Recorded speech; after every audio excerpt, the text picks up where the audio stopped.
the pristine glass doors of the Sapphire Crest Hotel swung open, revealing a young woman who didn't look like she belonged to the opulent world surrounding her. Her worn sneakers squeaked against the marble floor as she approached the grand reception desk. Her name was Emily. She carried herself with quiet confidence despite her modest appearance. A simple sundress, a faded backpack slung over her shoulder, and strands of blonde hair sticking to her face from the heat. The receptionist, Amanda, a sharp-featured woman with a razor-sharp tongue, took one look at Emily and smirked. Her tailored suit and air of superiority were weapons she wielded with precision. This girl, Amanda thought, didn't belong here. The Sapphire Crest wasn't just any hotel. It was a sanctuary for the elite, a haven for the wealthy, and a fortress against the common folk. Emily stepped up to the counter and smiled politely. "Hi, I'd like to check in, please." Amanda arched a perfectly manicured brow, her tone laced with condescension. "Are you sure you're in the right place, sweetheart? The budget motel is a couple of blocks down." Emily's cheeks flushed, but she stood her ground. "I'm in the right place. I have a reservation." Amanda sighed dramatically, flipping through her computer with an exaggerated show of reluctance. "Name? Emily Brooks." Amanda's fingers clicked against the keyboard. A frown creased her forehead as she scanned the screen. "We don't have an Emily Brooks listed here. Are you sure you made the reservation? You know, sometimes people dream big and think they can afford places like this." Emily's patience thinned. "I made the reservation, and I have the confirmation email if you'd like to see it." Amanda waved a dismissive hand. "Email confirmation means nothing. Anyone can fake one. Let's be real here, you're not exactly our usual clientele. Why don't you save yourself the embarrassment and leave?" The humiliation burned hot in Emily's chest. She dug into her backpack, pulled out her phone, and thrust it toward Amanda. "Here, check it yourself." Amanda didn't even glance at the phone. Instead, she leaned in, her voice dropping to a venomous whisper. "Honey, this is the Sapphire Crest. Do you even know how much one night here costs? We don't let just anyone walk in off the street." Emily's hand trembled, not from fear but from the sheer frustration of being judged. She opened her mouth to retort when a sharp voice cut through the tension. "What's going on here?" Both women turned. A man in his late 40s, dressed impeccably in a tailored suit, strode toward them. His presence commanded attention, and Amanda immediately straightened, her demeanor flipping into one of forced politeness. "Mr. Carter," Amanda chirped. "There's been a little misunderstanding." Emily froze. The man standing before her was her father, Jacob Brooks. Though their relationship had always been complicated, he owned the Sapphire Crest, and she knew he wouldn't stand for this treatment. Jacob's piercing blue eyes locked onto Amanda. "Misunderstanding?" Amanda hesitated. "This young woman claims she has a reservation, but as you can see," she gestured toward Emily with a sneer. "She's clearly mistaken." Jacob turned his gaze to Emily. Recognition flashed in his eyes, but he said nothing that revealed their connection. Instead, he simply asked, "Do you have a reservation, miss?" Emily nodded, her voice firm. "Yes, I do. Under the name Emily Brooks." Jacob gave a small nod. "Then it seems there's no issue. Amanda, check her in." Amanda's mouth opened and closed like a fish gasping for air. "But, Mr. Carter, she—" "Now," Jacob commanded, his tone brooking no argument. Amanda reluctantly began typing, her face a mask of resentment. "Fine. A single room, I assume?" Jacob interjected. "No, she'll have one of our suites." Amanda's head snapped up, her eyes wide with disbelief. "A suite?" "Yes, Amanda. Is that a problem?" Amanda swallowed hard. "No, of course not." As Amanda handed over the key card with trembling fingers, Emily took it, her head held high. She didn't need to say anything. Her silence was louder than words. She turned and walked away, her step steady, but her heart raced with a mix of triumph and fury. This was only the beginning. Emily wasn't going to let this insult slide. Not because of her own pride, but because she knew she had to expose the rot beneath the surface of places like this. People like Amanda thrived on unchecked power, and Emily had spent her life watching her father build his empire without understanding the cost to those trampled underfoot. As Emily entered the grand suite, her resolve solidified.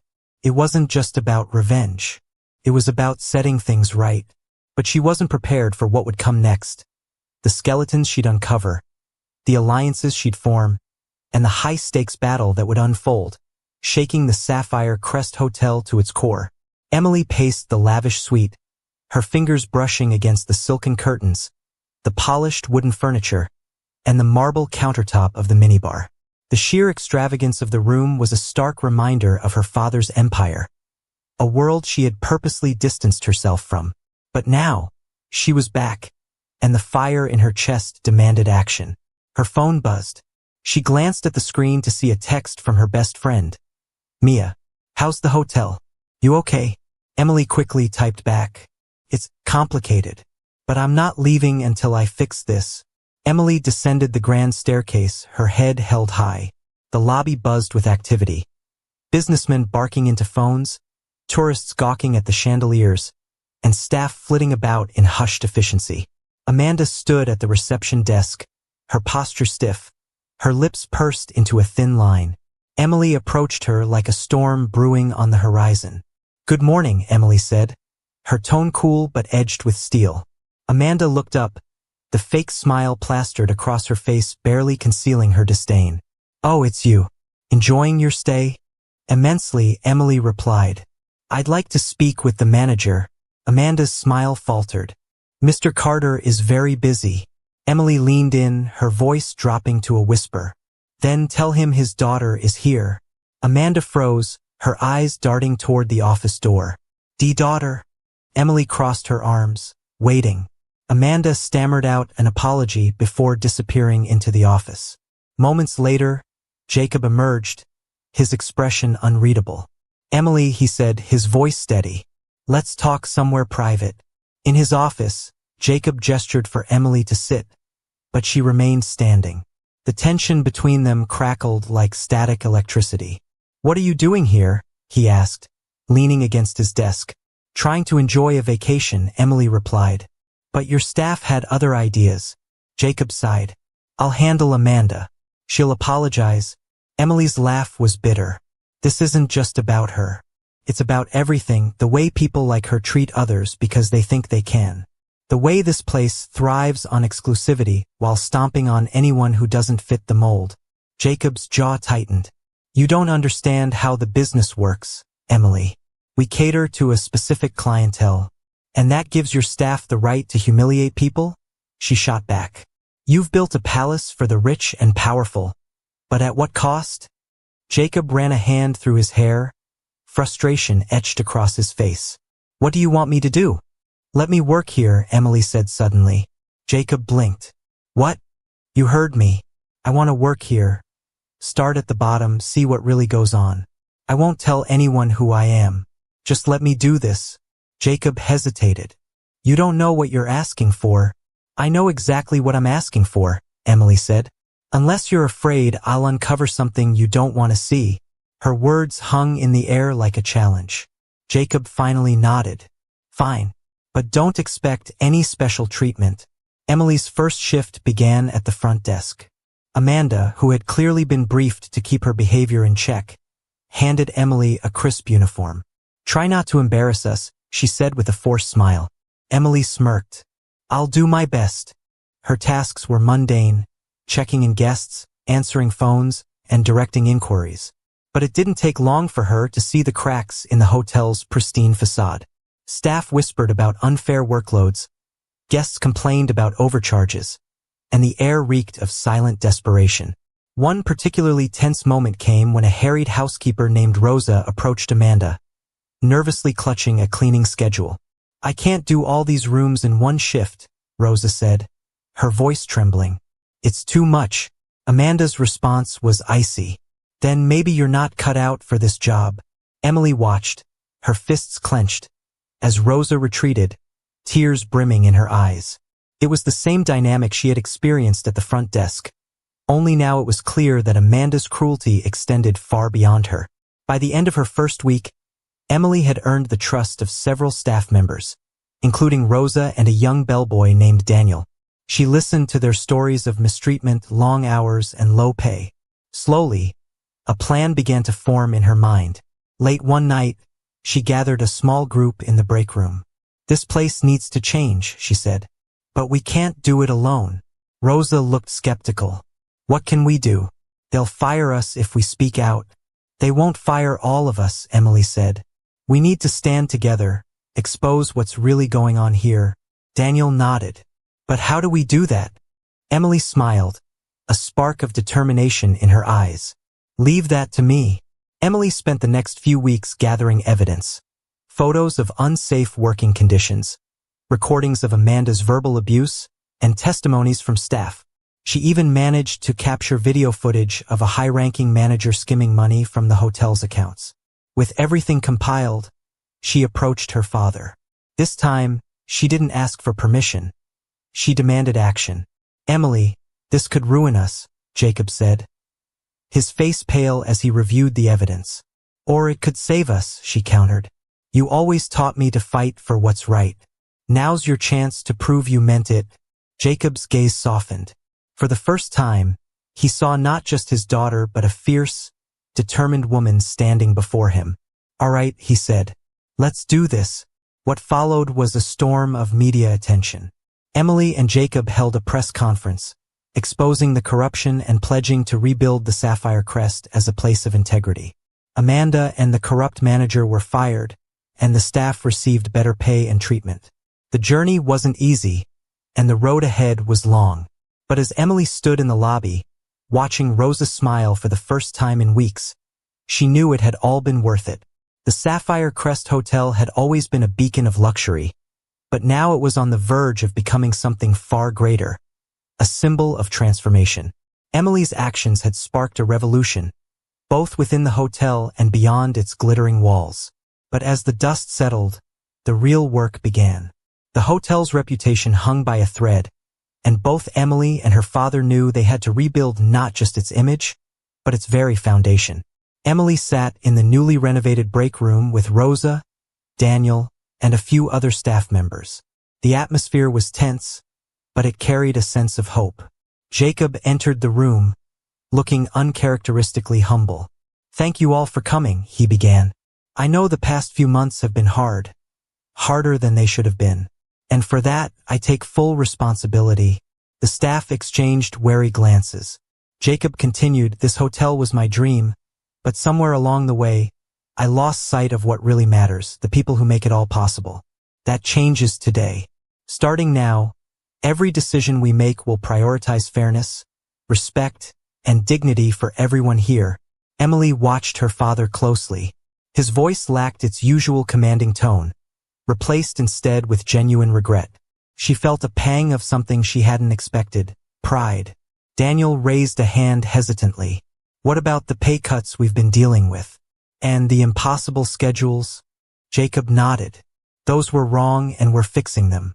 Effective immediately, wages will be increased to a fair rate, and scheduling will be adjusted to ensure no one is overworked."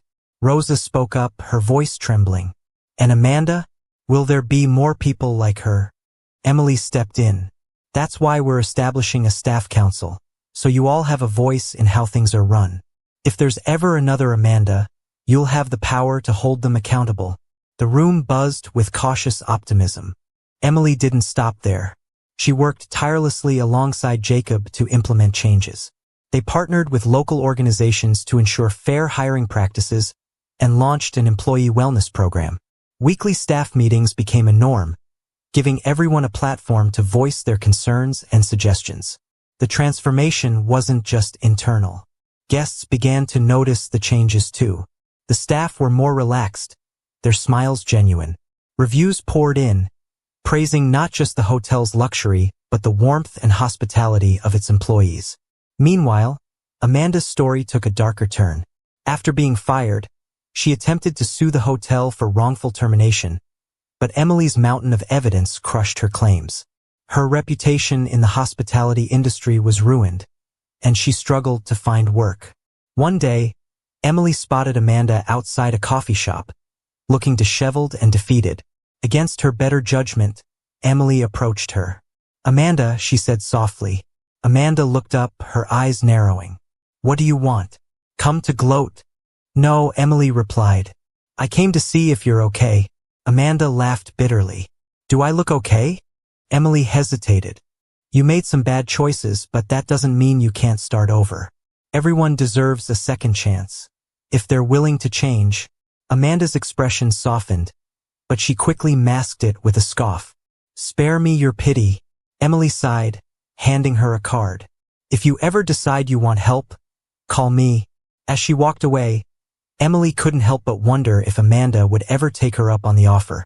Months later, the Sapphire Crest held its grand reopening. The event was a spectacle, with glittering lights, a red carpet, and a guest list filled with influential figures.